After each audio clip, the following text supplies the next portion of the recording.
Forcément, dans notre entourage, on va connaître une personne autiste. Donc c'est important aussi d'entendre parler de l'autisme et surtout d'aller à la rencontre de ces personnes et de mieux les connaître.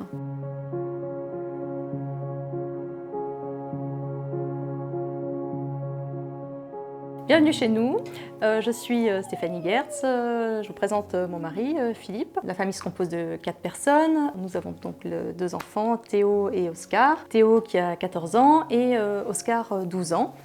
Voilà, et c'est Oscar qui est notre petit autiste. Voilà. Oscar est un petit garçon dynamique et joyeux. Voilà, exactement. Il est non-verbal, donc il ne sait pas s'exprimer avec des mots. Par contre, il sait bien s'exprimer autrement, en tout cas quand ça a trait à ses intérêts. C'est pas vraiment le gamin dans sa bulle. Voilà. Il est, je veux dire, quand il est, en général, on le remarque quand même. Il peut crier très fort. Il n'est jamais fatigué. C'est ça. J'aurais pas dit mieux. Voilà. Le diagnostic vraiment est arrivé vers 2 ans. Il a un autisme typique, quoi. C'est un faisceau d'indices en fait qui m'a alertée. Donc il ne babillait pas comme les autres bébés. Il avait un retard quand même de développement. Il a mis beaucoup de temps à tenir assis. La marche ça venait pas du tout. Mais c'était pas très clair non plus parce que à la fois il réagissait pas à certains sons et notamment aux sons très très forts. Nous on faisait des bonds. Et lui ne bronchait pas, mais par contre, quand on chantait, par exemple, il y avait quand même une réaction. J'arrivais pas à le faire rire en jouant, alors qu'il se mettait à rigoler en regardant une tringle de rideau. Donc j'en ai parlé, moi d'abord à mon mari, et ensuite à ma première pédiatre, qui n'a pas trop réagi. Ma sœur voyait une autre pédiatre et lui en a parlé. Je suis allée la voir assez rapidement. Elle m'a bien écoutée. Et elle nous a tout de suite envoyés chez l'ORL, chez le neuropédiatre et chez la pédopsie. Le neuropédiatre l'a observé, il a vu qu'il y avait des particularités quand même, puisqu'il a une instabilité à la marche, il a quand même des particularités un peu physiques. 1 mois après, on mettait en route la prise en charge. Donc ça a été, pour nous, ça a été rapide, hein, à partir du moment où j'en ai parlé.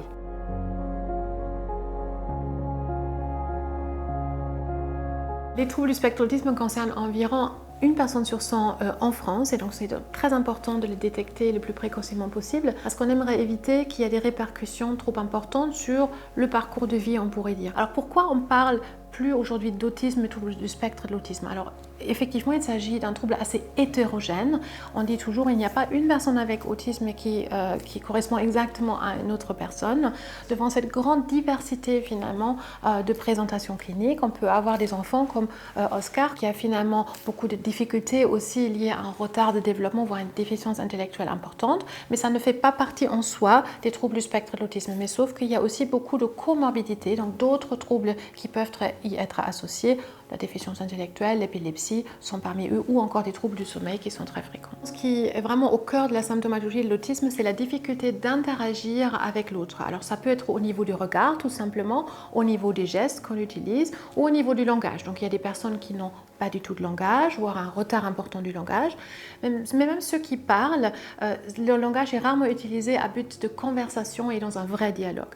Et deuxièmement, nous avons une préférence pour des activités répétitives, que ce soit des mouvements des mains par exemple, ou le fait de tourner autour de soi, mais ça peut aussi être des intérêts très restreints, autour des thématiques vraiment très précises. Et enfin, des troubles sensoriels, et ça veut dire qu'on peut avoir une hypersensibilité auditive, par exemple au bruit qui nous entoure, ou même le toucher, c'est transmis différemment et ça peut être du coup assez désagréable. À Strasbourg, nous avons plusieurs atouts, je dirais. Alors c'est vrai que plus récemment, nous avons été labellisés Strasbourg, Stras-End, comme centre d'excellence pour l'autisme et les troubles du neurodéveloppement, donc un des seulement 5 centres en France dans le domaine de la recherche sur l'autisme. Et donc on rassemble vraiment plus de 60 de chercheurs qui s'engagent très fortement dans le domaine de l'autisme et des troubles du neurodéveloppement.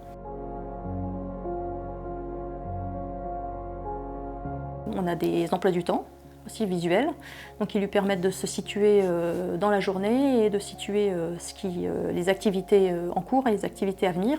On l'a prévenu de votre visite avec vos photos. donc vous avec la caméra et vous pour discuter. Donc ça lui permet d'anticiper et de se préparer et de mieux gérer les changements. Son classeur de communication qui est toujours à disposition, par lequel il peut faire ses demandes. Il s'en sert très bien. Bon, les demandes sont assez restreintes parce que ses intérêts sont très restreints et donc on a beaucoup de mal à l'intéresser à d'autres choses. Par exemple pour l'eau, c'est vraiment quelque chose de très fort et qui a beaucoup de conséquences quand même sur notre façon de vivre. Il aime les bouches d'égout, mais parce qu'il y a de l'eau au fond. On peut faire le guide du routard des bouches d'égout du village, on les connaît tous. C'est ça. On a commencé par l'école maternelle classique, puisque au départ, on ne savait pas du tout comment ça allait évoluer. Il a fait une première année de petite section, il en a fait une deuxième avec AVS. Et au début de la troisième, en fait, il y a un dispositif expérimental qui s'est créé à Strasbourg. Donc ça s'appelle le DASCA. Il y est quasiment toute la semaine, sauf les mercredis après-midi et les vendredis après-midi, où là, il est avec moi, donc à la maison.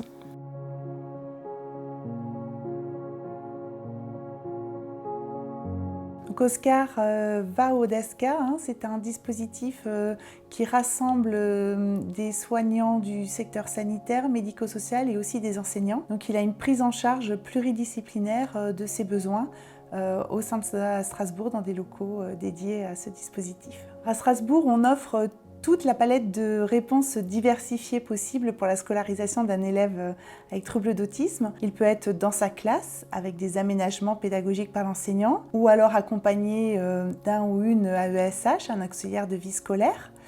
Il peut également bénéficier d'un dispositif ULIS, c'est-à-dire d'avoir des regroupements avec un enseignant spécialisé sur des temps de classe dédiés ou avec lesquels l'enseignant travaille avec lui pour reprendre des enseignements, pour l'accompagner dans ses besoins. Et certains de ces dispositifs sur Strasbourg, d'ailleurs, le font de pair avec les hôpitaux universitaires de Strasbourg et donc l'enfant est la moitié du temps pris en charge sur des soins hospitaliers, la moitié du temps sur ce dispositif dans des écoles ou un collège de Strasbourg. On a innové sur Strasbourg. Nous avons ouvert un collège et une école qu'on appelle en autorégulation. L'objectif est que le jeune élève avec autisme soit dans sa classe au milieu de ses pairs, puisse se développer et suivre les enseignements comme tous les autres élèves. Et c'est un enseignant et des éducateurs, psychologues, orthophonistes, en tout cas un plateau médico-social qui viennent dans l'établissement et qui aident le jeune à se réguler, à réguler les apprentissages au milieu de ses camarades. Ce qui est très innovant dans ce dispositif, on a d'ailleurs été les premiers en France à l'ouvrir en collège et parmi les premiers sur les écoles. Non seulement les enseignants et les spécialistes du secteur médico-social vont l'aider lui, mais ils vont en même temps aider les autres enfants des classes concernées et du coup permettre à l'ensemble des élèves de mieux travailler ensemble et à l'ensemble de la communauté éducative, en plus des enseignants, de monter en compétence sur les réponses à apporter aux besoins des élèves, quels qu'ils soient.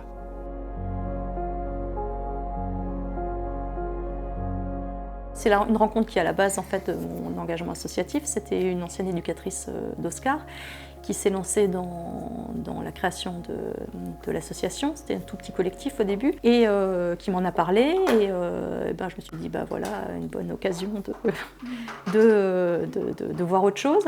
Il y a des professionnels et des parents. Donc, c'est des parents qui ont des enfants à des stades très différents. Donc, les parents d'enfants adultes, ça permet d'avoir un peu des infos et de se projeter un petit peu sur l'avenir. C'est eux qui nous comprennent le mieux, les parents. C'est enrichissant et puis ça ouvre un peu l'horizon, quoi. Voilà. L'association Autisme Aujourd'hui est tout d'abord un collectif de parents et de professionnels, tous concernés par l'autisme, dans une volonté de faire connaître ce handicap dans la bonne humeur, hors polémique. Et nous avons créé nos premiers événements en 2015 et nous sommes constitués en association en janvier 2017. Nos événements s'organisent surtout autour de la Journée mondiale de l'autisme que l'OMS a attribuée le 2 avril et nous organisons des événements, par exemple au centre commercial Rive Étoile où nous faisons des stands d'information et d'animation. Nous organisons aussi des séances de cinéma adaptées avec l'UGC Cinécité de Strasbourg. Voilà, différentes formes de comment aller à la rencontre de l'autre. La couleur symbolique de l'autisme, c'est le bleu. Donc les bâtiments publics sont éclairés en bleu dans le monde entier. Et Strasbourg, depuis 7 ans, s'illumine en bleu sa mairie à cette occasion. Depuis quelques jours, vous avez peut-être vu fleurir des cœurs bleus à Strasbourg. Nous avions lancé un challenge pour un peu susciter la curiosité, mais aussi de parler toujours de cette journée mondiale de l'autisme à travers la couleur bleue. On sait qu'on est dans une société où on parle beaucoup d'inclusion. Nous, on va expliquer l'autisme, on va à la rencontre des gens pour que ce regard change. Et on sait que quand on connaît mieux, on est beaucoup plus ouvert à la tolérance, à la bienveillance, et les regards changent.